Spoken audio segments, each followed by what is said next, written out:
So this is a pad of watercolor paper. You can use any other paper actually, but if you're gonna use a regular paper, watercolor paper is a little thicker.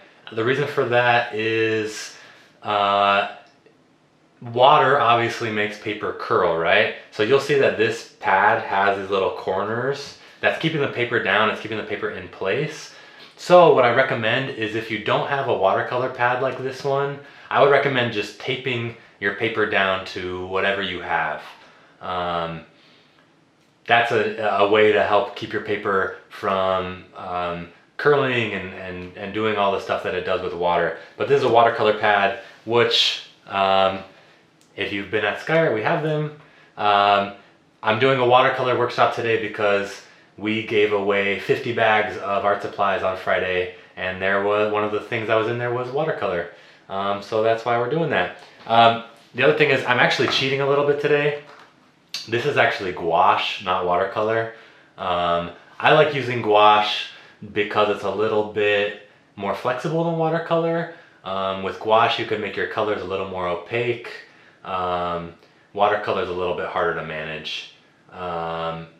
And also with gouache, you do get a little bit more saturated colors, but you can use it just like watercolor if you use enough water. So that's what we're gonna do today. We're gonna basically just use this like watercolor. I'm gonna do obviously my primary colors. You can see that I have this little still life set up. I got a nice chunky lime with some nice texture that'll be fun. Got these two little oranges with this nice shiny skin, which is fun. You can see that the light is reflecting off of this. It basically gives us an opportunity to paint a nice highlight on there. And then I got this candle with this beautiful drip on it that I've been wanting to paint for a while. Just gonna do a little bit of each one.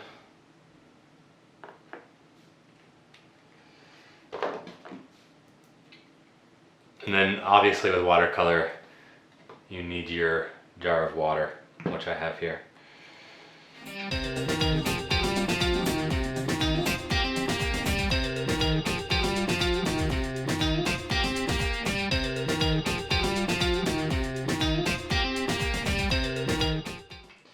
Those actually last a little longer. With this gouache, people tend to use too much of it. You can see I'm just putting a very little bit in here because I'm going to be using so much water.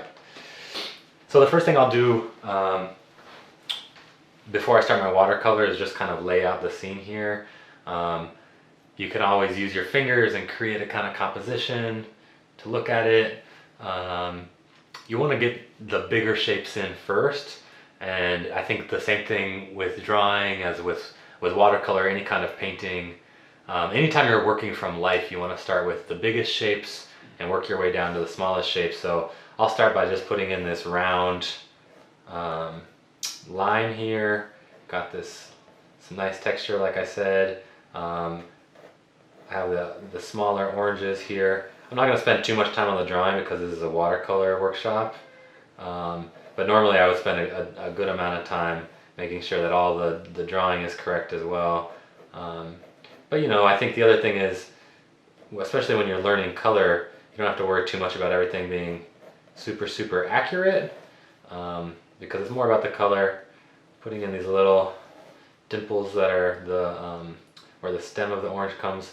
Now I have this round dish, right? And one thing that is a good trick to learn here is to use your pencil to measure. So I'm going to use my pencil to measure the width of this orange versus the width of this dish, and I can see that it's about 3/4 of the way. The orange is about 3/4 of the size of that dish. So what I'll do is I'll take this orange, it starts about halfway up here, and then I'll now add another quarter up there. This is going to be the top of my dish. Dish is going to start here. When you're drawing circles, I always recommend just keeping it real light. Obviously this circle is going to be a little bit oblong because we're looking at it in perspective, but we're just getting it in there. I'm going to go with the whole circle even though you can't see the whole circle. Again, using my orange as a measurement, I can see that about halfway up my orange is where the base of this candle starts, so I'm going to start adding that. Again,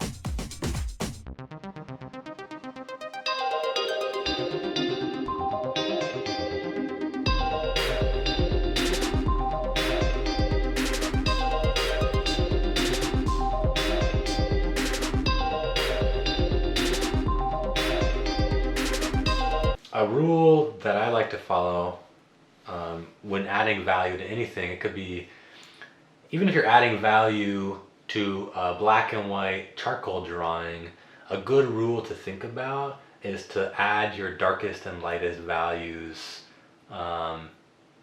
immediately. So you want to establish that value range as soon as possible. So in this case, my darkest value is probably gonna be right up under here where the shadow is falling.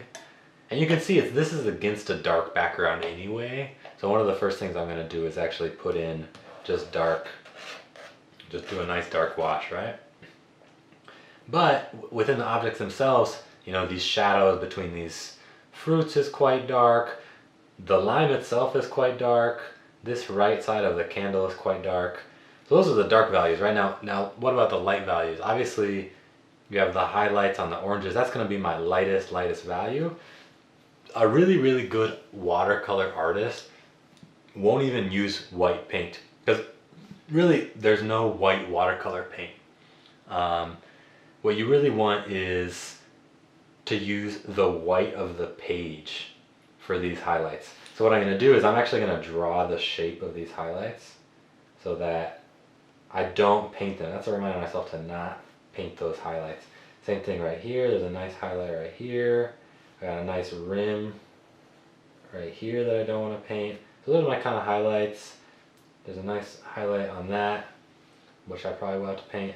And then there are little speckles on this, which will be difficult to get without a little bit of white. So I'm going to establish my value range. I'm going to start on the candle because it looks the most fun to me. So watercolor obviously is all about this transparency, right? So I'm going to create a nice washy red here. I'm just going to go ahead and lay it in.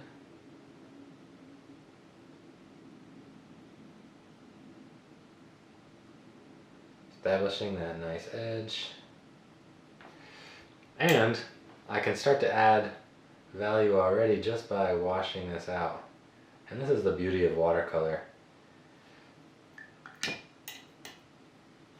I can just wash this out. See, I'm already creating a nice little roundness there just by creating that edge.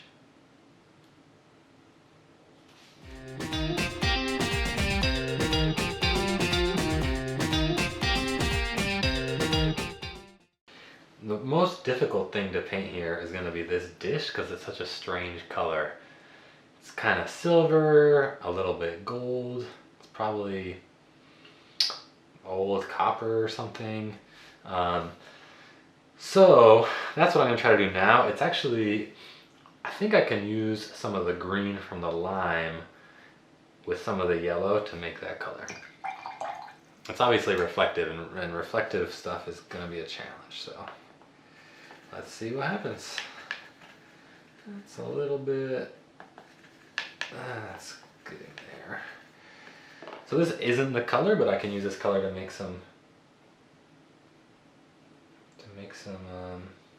shadows on here, to add some of this texture to the lip. And I come over here and just do a nice little, start getting this lip in here. You know, this could be this base right here, can come in down here. Again, this isn't the exact color. Maybe even do a little bit more green. It's kind of a pewter color, but that's okay. We've got some of this over here. Do just a nice general one. There we go. You see that that's already getting some of these sort of pieces that shine, or gonna establish this edge right here.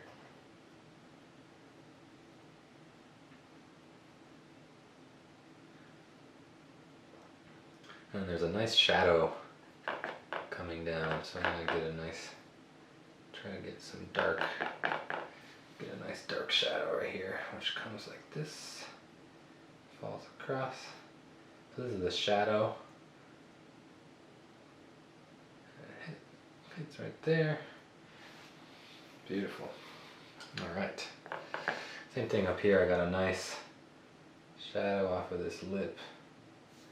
Make sure I get it dark enough.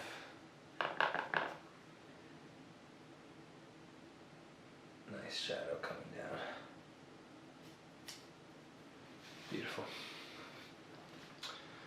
Okay.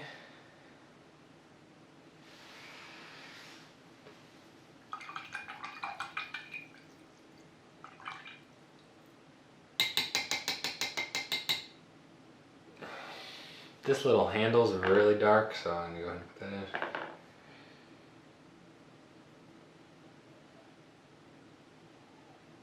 in. The rest is gonna be, now you see that I've been using this kind of medium brush.